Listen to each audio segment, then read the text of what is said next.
And I realized too at that moment, part of my spirit and part of the Most High told me, say, just talk to her, but just let her know in a mature, understanding way, not in a sense of like, hurting her emotion or hurting her feelings.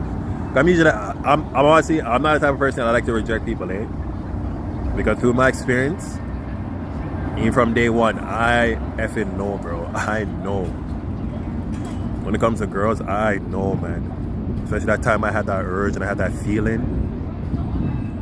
Not versus right now, I know how to, maintain that seed and, use it to transmute it into positivity and, better myself and have that mental focus and that mental clarity and that physical clarity, But it's like, before, man, I know how rejection feels, bro. Like, I know. I go through that consistently on a daily basis. More than people realize. I may look all nice and handsome, have it well together and carry myself together, but believe me, man, rejection is more effort. Like, trust me.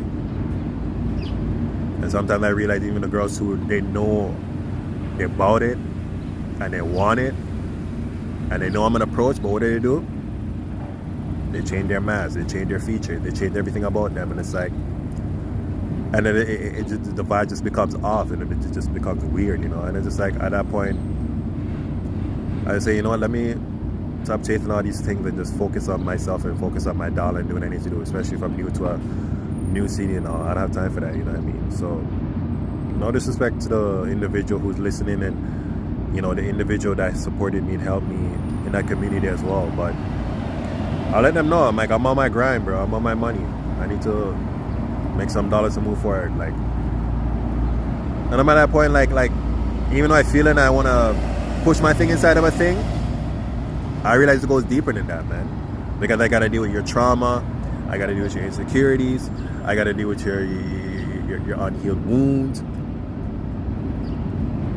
and if it's not in the unhealed wound, I got to deal with those demonic spirits, those spirits that you haven't really cleansed from your field. And if that's not the case, we're talking about generational, and that's a book deeper, because we're talking about your generation, your aunts, your uncles, your grandfather, your grandmother. This stuff goes deep, man. So it's like, people got to be careful what they do nowadays, you know what I mean? Each to their own. But for me, at my house right now, I'm just staying on my grind, just focus on the Most High and do what I need to do, you know what I mean? And when that right one comes, glory to God in the universe, and I know that she can look me in my eye when I speak and I keep it real, and she matches my energy, then I'm about it. But if not, then I ain't doing it. So no disrespect. Yep.